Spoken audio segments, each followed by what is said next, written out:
Hello, everyone. It's Thursday, October the 19th, and every time I look and see October the 19th, I think about my mom. Today's my mom's birthday, but I sure miss her.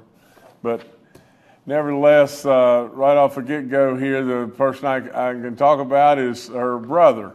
And her brother was Pose Perry, and we lost Pose, just a few years ago, and really not long ago at all, maybe less than a year ago. And but anyway, he was known as Posey Perry, and Posey Perry was we established a $10 million emergency food fund, and I am extremely proud to announce that today we're launching that, and that food fund will supply food, our food banks with an additional $10 million to combat the food insecurity, in West Virginia.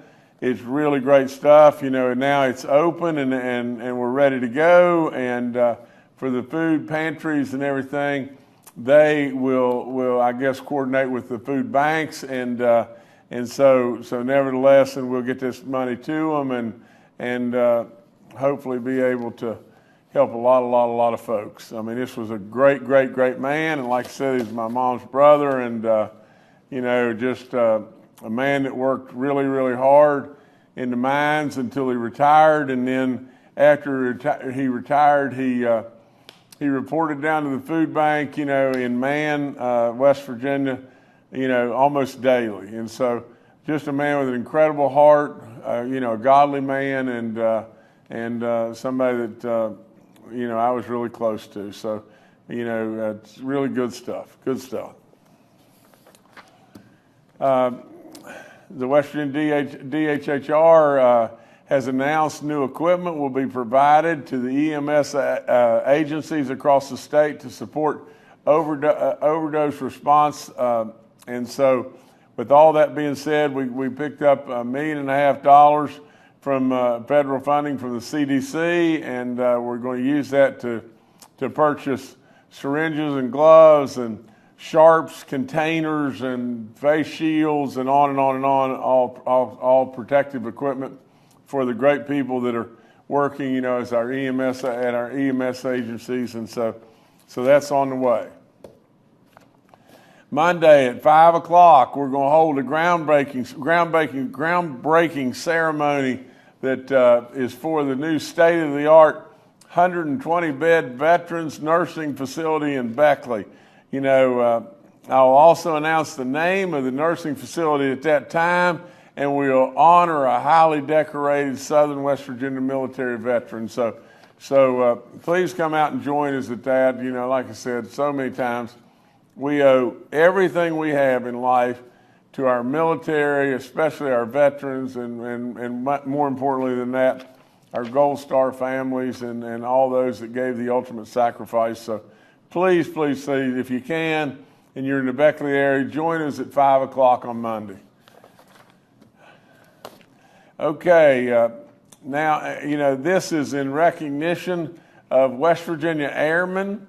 They were a group of 27 airmen from the 167th Operations Group in Martinsburg, and really and truly what they did, these great men and women, that are being recognized, being recognized for their courageous effort in the massive evacuation, that happened in Afghanistan.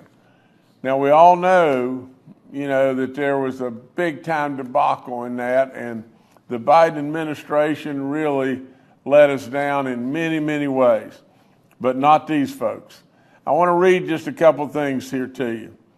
Major Samuel Harrison and his crew made 3 trips from Kabul, airlifting over 1,100 people to safety, including the pregnant, the sick, the elderly, and on and on. Many of these were unscheduled nighttime aerial flights and aerial refueling. It is amazing when you think about the courage of these men and women and all that they did. So God bless each and every one of you, and congratulations. You're receiving incredible honors here, and so again, thank you so much. We've got another historic act to recognize. A fellow, his name is Donnie Ratchford. He's driving a passenger bus. You know, there was an accident. Unfortunately, you know, the driver of a vehicle that was involved in the accident and everything lost their life. But Donnie, the bus all of a sudden exploded in fire and smoke, and Donnie went into the bus and rescued 14 people and got them out to safety. And so from that standpoint, Donnie, we appreciate you, you know, acting very quickly and everything, and saving and being very, very, very essential in saving these people's lives. And so thank you so much. Here's something that's unbelievable as well, you know. And the headlines to this is first girl wins golf state championship in West Virginia. Now let's just talk just a second about this. This is a young lady. Her name is Carrie Ann Cook, and she's from the school of West Side. It's right on the other side of Oceana. Well, think about it just a second. You know, my grandparents, my mom and dad, one of them on one side of Oceana and one of them on the other. I can remember my grandparents, for crying out loud, you know, they never missed an Oceana ball game ever. It was unbelievable, you know, when Oceana went on to the state tournament and everything, always there. You know, in fact, went to the state tournament in basketball every year, way, way, way up until they were very elderly. Now, with all that being said, think about this just a second. I played so much golf at this little golf course. It's called Clear Fork Valley. It was a 9-hole golf course for a long time. You know, and then it got moved up to an 18-hole golf course. I can remember, just like it was yesterday, seeing kids that, you know, that didn't have much at all.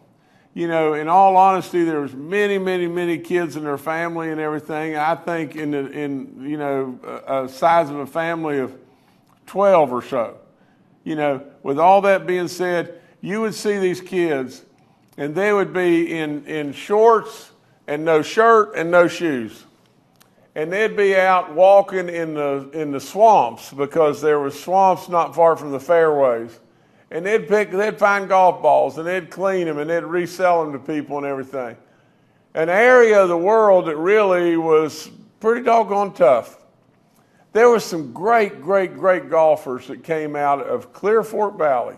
You know, I think about Paul Bailey, and I think about Benny Bowles, and I think about, you know, Mike Cusick, and I think about Benny Bowles' son, that were great golfers, you know, in this little community on this very small golf course. I played there many times.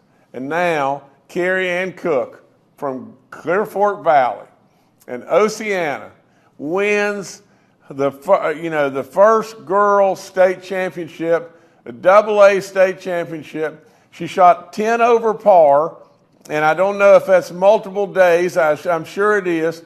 She shot 10 over par, playing against the boys, and won. So Carrie Ann, way to go.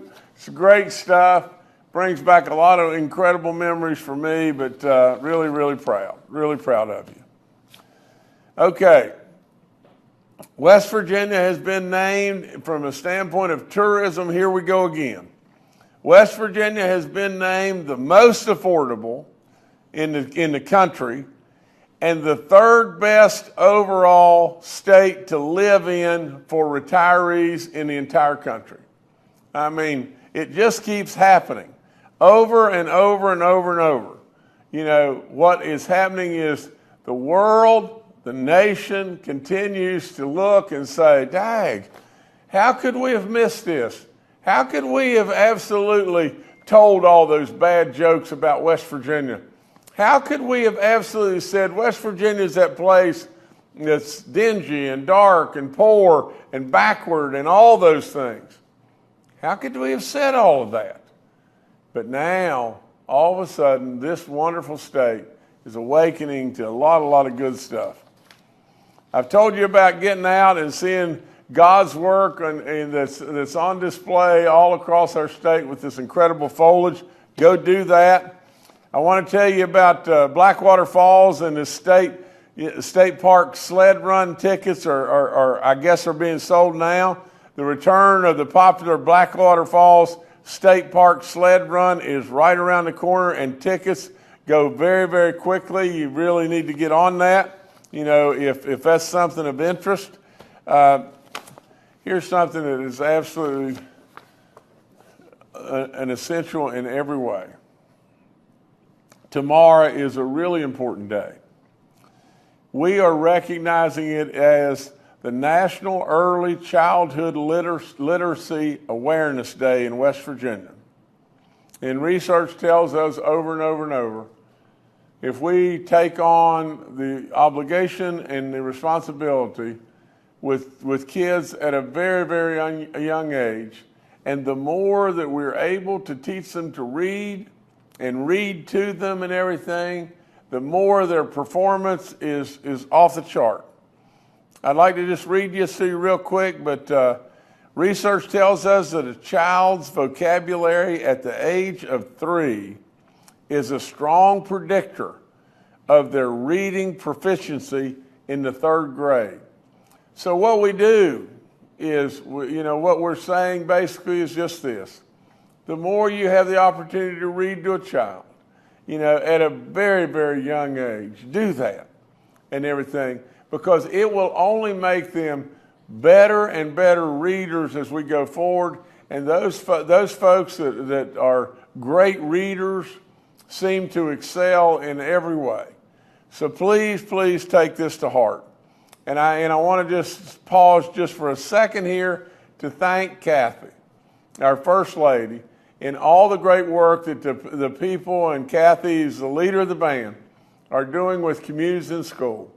Because the Communities in School's effort now, encompasses 100,000 children in about 270 different schools all across this state. With all that being said, the work they do is unbelievable. But it all centers around just this.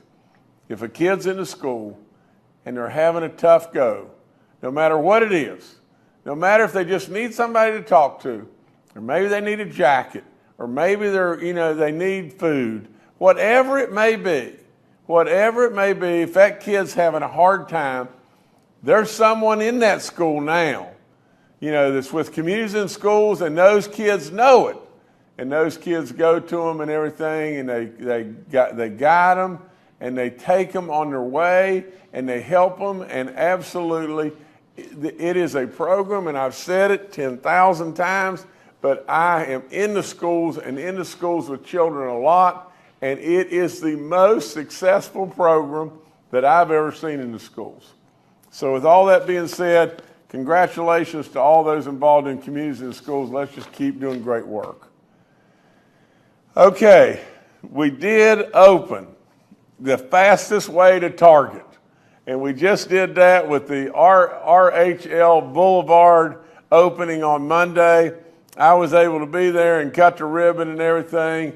So we've now done something, and we got it done way ahead of schedule.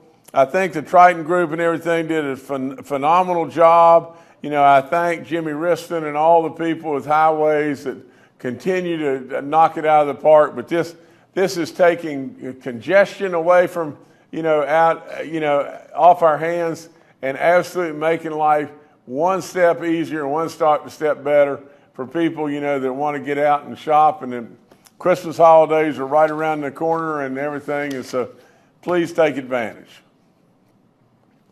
Okay. From the standpoint of, this state is becoming like a mecca sports state. We had an incredible soccer game between the number 1 and number 2, or maybe by the time we had the game, they weren't 1 and 2, maybe they were 1 and 5, or whatever it may be. But the Western University Mountaineers prevailed in this incredible soccer game between, West Virginia and Marshall. Great stuff and everything. Our Mountaineers were on the road against Houston, and it just makes me sick to even to go back and think about it. You know, how on earth, you know, what happened at the end of the game was phenomenal beyond belief. I mean, we saw a pass completion and a kid make an incredible run to go into the end zone for WVU to take the lead with just seconds to go in the game. We saw a Hail Mary with no time on the clock go into the end zone from the 50-yard line and some way, you know, bounce and be deflected up in the air, and the Houston kid grabbed it and everything, and all of a sudden, there we stand, no time on the clock, game gone, you know, but I congratulate Neil Brown and his group, and they've made us proud, and they continue to make us proud and continue to do so. We've got a big game against Oklahoma State, you know, this week, and so let's get that one and get back on the right foot and everything. And Marshall's got a great team. You know, Coach Huff is doing an incredible job. They play a big Sun Belt game with James Madison tonight, and so let's get that one and get on our way. But boy, I'll tell you, this state's cooking right now. You know, and as far as sports, it's amazing. You know, I think about you know, the Milan Park Sports Facility that we just went and, you know, gave some money to and really got them, you know, a little boost there and everything. But what they're doing there is unbelievable. A lot of great stuff happening in the sports community in the state. But Dr. Marsh has got a COVID update, and that's all I've got.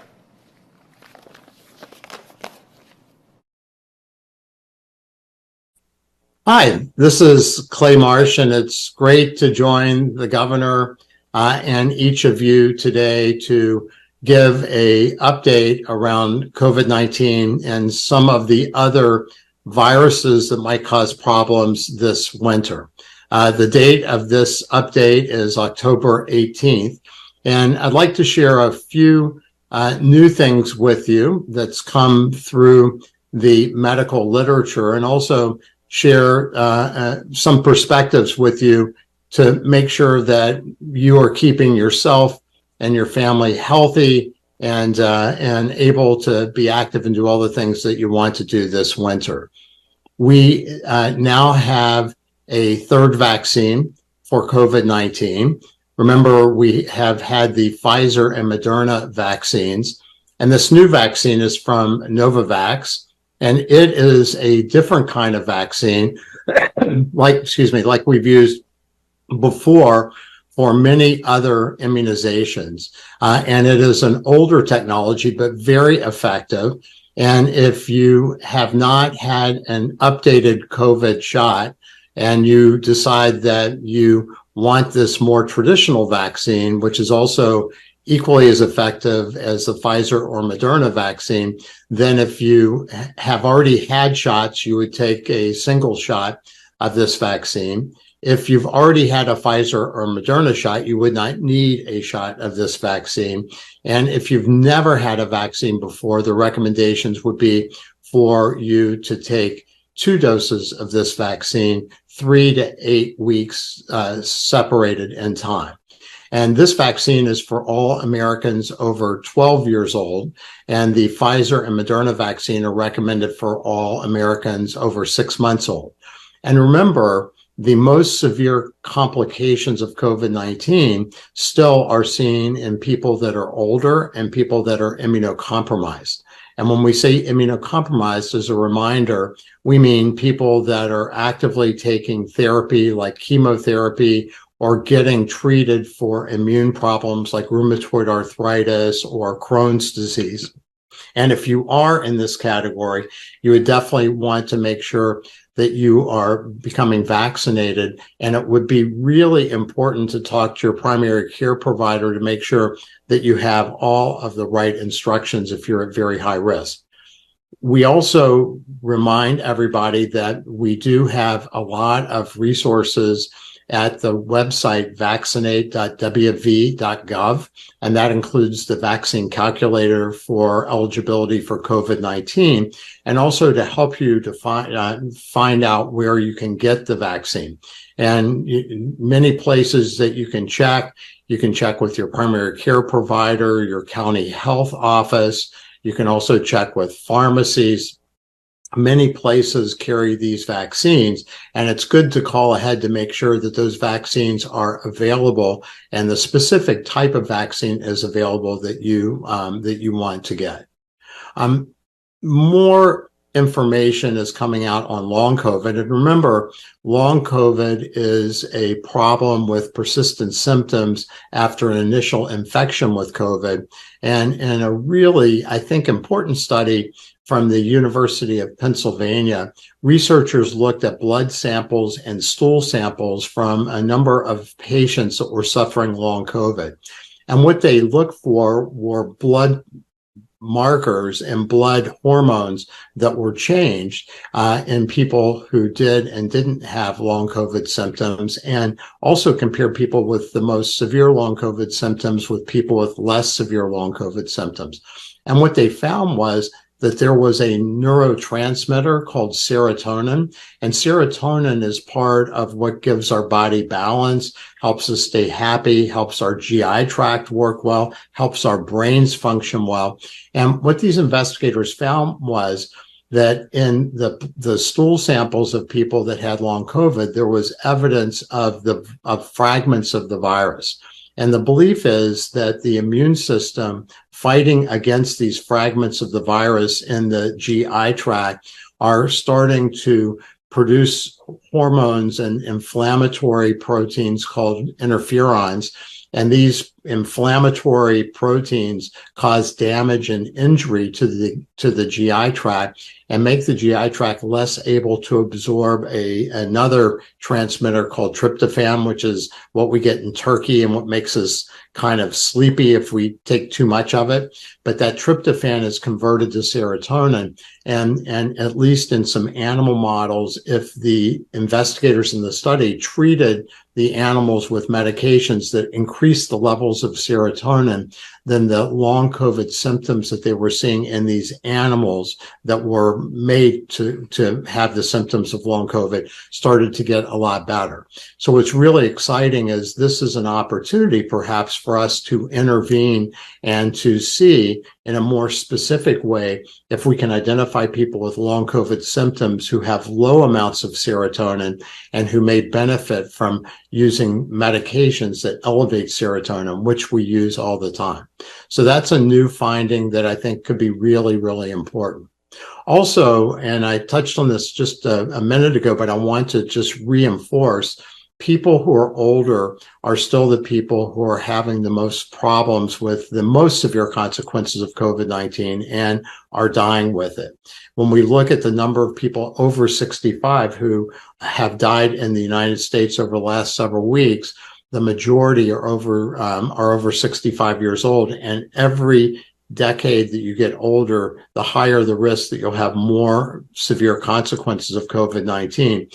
And we know that it's really important that that people in this age category and people with other risk factors like immunocompromised status that we talked about previously really do focus on getting the COVID vaccine, because the COVID vaccine, the new updated COVID vaccine, reduces your risk of having these severe consequences and dying by over 80%. And that is really important. And the reason why we really are recommending you get the new vaccine is because COVID continues to change. And this new vaccine will give you protection against the most recent forms of COVID-19 that we find circulating in the U.S. and in West Virginia. I'd like to pivot here for a second and talk about two other respiratory viruses that we see in the winter. The first one is one that you may not have heard of, which is respiratory syncytial virus, or RSV. RSV was really, really problematic for people in our country last year. We had a really bad RSV season. And in babies, because of really small airways, RSV infections can cause a lot of inflammation in the airways and can cause the airways to make it really hard for babies to breathe. And in older Americans, we also know that RSV can cause substantial problems. And in fact, it's been found earlier this winter season that if somebody has RSV and goes to the hospital, they are more likely to need oxygen therapy and more likely to go to the ICU than even in people who are in the hospital with COVID-19. And the COVID-19, we know that if you do have evidence of COVID-19, the medication Paxlovid can be also really important. So that's a reason to test yourself for COVID-19. If you do develop symptoms or runny nose or bad sinus problems and you are in risk categories, then you want to contact your primary care physician or your healthcare team. If you test negative, then we worry about viruses like the respiratory syncytial virus. There is a new set of vaccines that are available for adults over 60, and we would really recommend that you consider getting one of these vaccines as well. And there's also immune antibodies like we use for COVID that's available for children 8 months and older going into this winter season. And we definitely recommend that you consult your pediatrician and consider getting these vaccinations and the immune antibody for your children and the vaccination if you're over 60 years old. And as always, the other infection that happens during the winter is influenza, and we're starting to see some cases, the flu. We're starting to see cases of the flu now circulate. So this is a really good time for you to get your flu vaccine too, which not only protects you from getting the flu, but it importantly protects you from having the most severe consequences of the flu. And as always, we very much recognize and appreciate the leadership of the governor in helping navigate West Virginia through the most unexpected infectious disease problem, at least in the U.S. of our lifetime, and continuing to do so through the challenges that are coming to our population in the winter with new infections. So, Governor, thank you so much. And as always, it's great to be with you and the people of West Virginia. Clay, thank you. And that's all we got right now, and we'll take your questions. All right, thank you, Governor. Next, or first today, we'll go to Bob Aaron with WCHS. Governor, how significant is it for you to get the endorsement of President Trump? You were already headed in the polls and fundraising, but it was sort of a wild card that could have gone to either candidate. Well, Bob, first and foremost, you know, I've thought this was coming for a good while. I surely did not take it for granted and everything. In fact, I told the president, I told him this a long time ago, but I said, I am not one to ask a former president and hopefully a prospective new president serving his second term. You know, I'm not going to ask. It's not my place to ask for an endorsement. That's all there is to it. Others may do that and run to do that and everything, but in my world, you know, Donald Trump would do that on his time when he feels like that that's what he wants to do. You know, I think the world of the Trump family. I always have. I've said that many, many, many times. I think he did a whale of a job as our president. I think right now, if we had him, we wouldn't be in these disputes all over the world. And it's a big honor. You know, it's surely an honor to have been significantly ahead of Alex Mooney. And you know, but from the standpoint of where Alex Mooney goes now, I think he'll drop out of the race, and I think I don't know exactly what he'll do. I don't know if he'll run for the Congress or not, but I don't really know for sure that he's going to drop out of the race. But I think that's what will happen. And so, with all that being said, again, first and foremost, I absolutely want everybody to know that I know the Trump family, and I know them really, really, really well. The thing about Donald Trump that is so hard for people to see, because he wants to be a tough guy, and he is. He absolutely is a leader. But in all that, I have said it, and I've said it 10 million times. Donald Trump cares about us. He genuinely doesn't need to do this, and for God's sakes, 11, it is a crying, pitiful shame how absolutely people beat on him nonstop. And I get a little taste of that and everything. It's not even fun, but I can't imagine what he's had to go through. With all that being said and everything, at the end of the day, if you don't believe this, you've got a screw really loose. And that is just this: Donald Trump cares for us. And he genuinely, really cares for us in West Virginia. So we should always remember that. I thank him more than you'll know, and I thank his family more than you'll know. They're friends, and that's where I'm going to stand, and that's where I'm going to stand rock solid.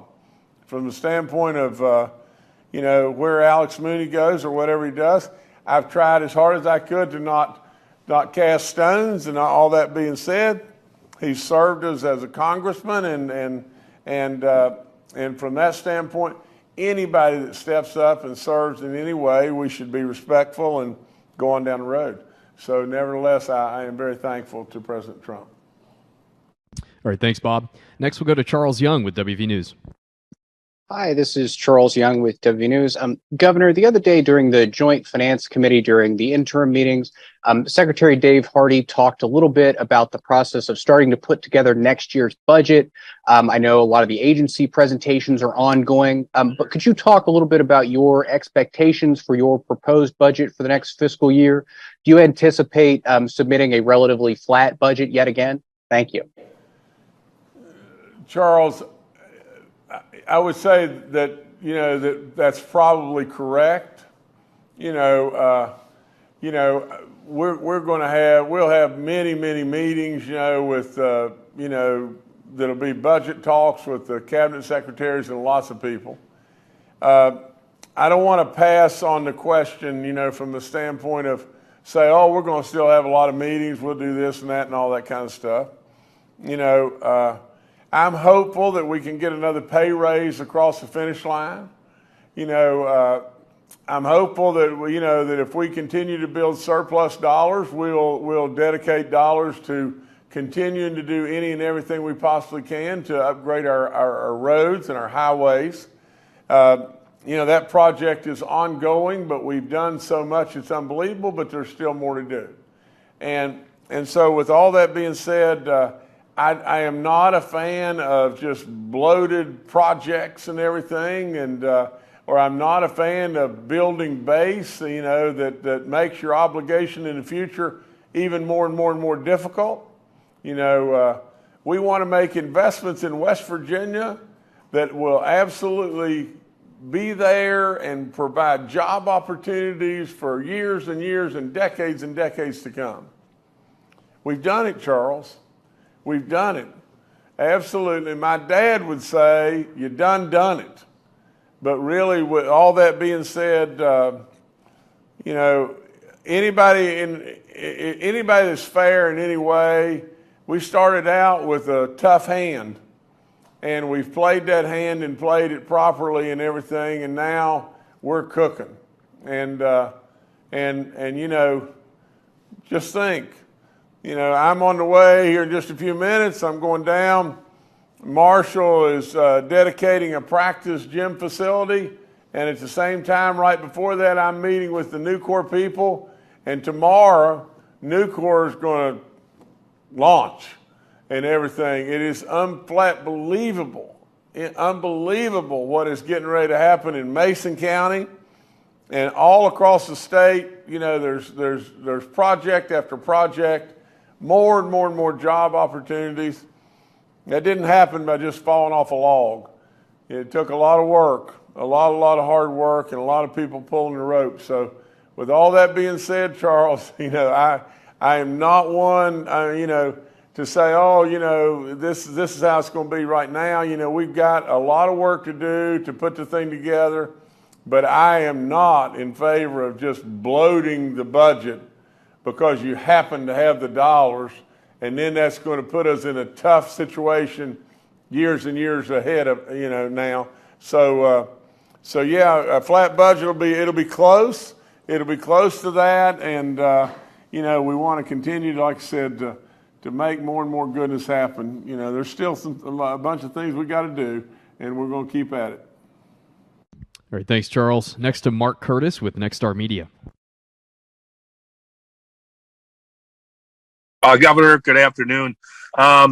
I want to ask you about the indictment of a high-level DHHR official indicted over the expenditure of COVID funds and the accounting of the number of tests that were done and actually returned. I'm not asking you about the specifics of the case. It's front page news today because I know it's a legal matter. But I want to get your impressions. What are your concerns about this, that there was such an apparent discrepancy in the number of tests that were done and the payments that were sent out to the total of $34 million? And what do you say to the general public that their tax dollars, both the federal dollars that come from Washington and our state funds, are properly accounted for, and that this is going to get a proper looking into, because this is quite concerning that this man was indicted for apparently misappropriation of money and for services that were never rendered when it came to COVID. So if you could address to assure the taxpayers that someone in your office or in the government is going to be a watchdog on this. Well, Mark, there's several facets to your question. Let me make a stab at it as best I can. First of all, it's a legal matter, and there's only so much I can say. From the standpoint of really looking after the store and everything, and looking after dollars, I mean, how we managed, our CARES dollars, and how we managed, everything that was going on at that time. I think it'd be really difficult to argue, that we did not manage that. I mean, that we managed that. I mean, we didn't manage it well. I mean, that's all there is to it, because we really took care of the store, and we did it as proper as I could possibly have done it, and our group could have possibly done it. But with all that being said, this gentleman, and I can't speak of the specifics, because first of all, I don't know all the specifics, and second of all, it's a criminal offense and everything. And so with all that being said, I think it's got to play out. And from a legal standpoint, I can't comment too much on it. But Mark, I can say this, at the time all this was happening, everybody was just, good gracious, Mark, just think about it. I mean, what were all of us doing to try to get test kits and anything? For crying out loud, the federal government was throwing money in every direction known to man because they had to. They had to. And the guidance was absolutely at the very best that it could be, considering the magnitude of what everybody thought the emergency level was. So with that, I'm not excusing, bad conduct here in any way. There's no excuse for that. But I don't know all the specifics to what was going on. But I can tell you, to say that it was a confusing time, to say it was not a challenging time, I mean, for crying out loud, Mark, it was tough stuff. That's all there is to it. And I think we give Tim Pretty his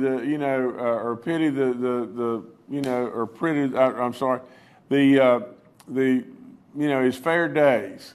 And so with that being said, we'll find out as we're going forward. But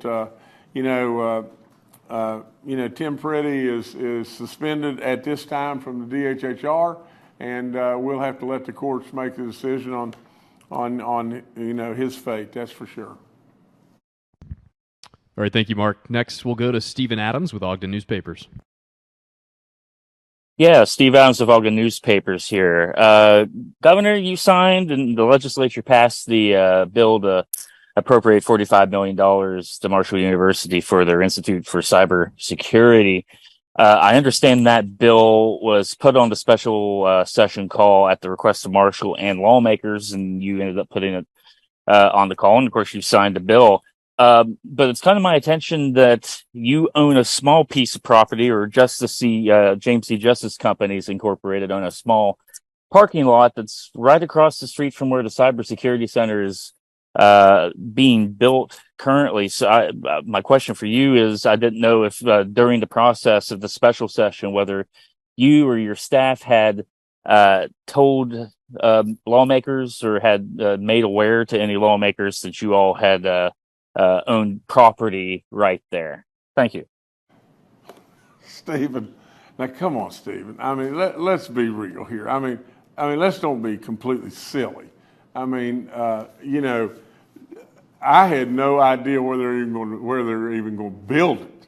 You know, and we've had a parking lot down there, and you know, if this is built close to the parking lot, yay.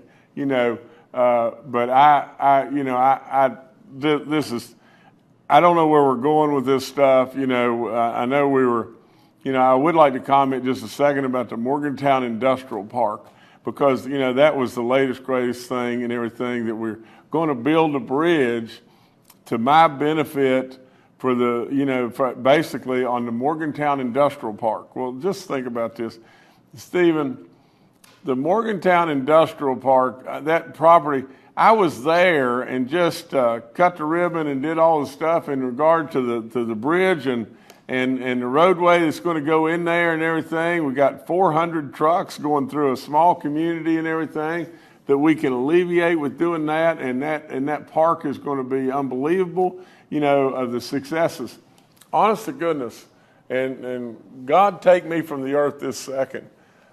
When I was there, I had no earthly clue that this property was even remotely associated with property that my dad and Lawson Hamilton and Buck Harris and Cecil Underwood bought 5,000 years ago, found out that it had some kind of, environmental problem, got rid of it 500 years ago, and I do think, you know, from now, after it was all brought up and everything, we've checked out, I do think that our family still has some mineral rights on that property.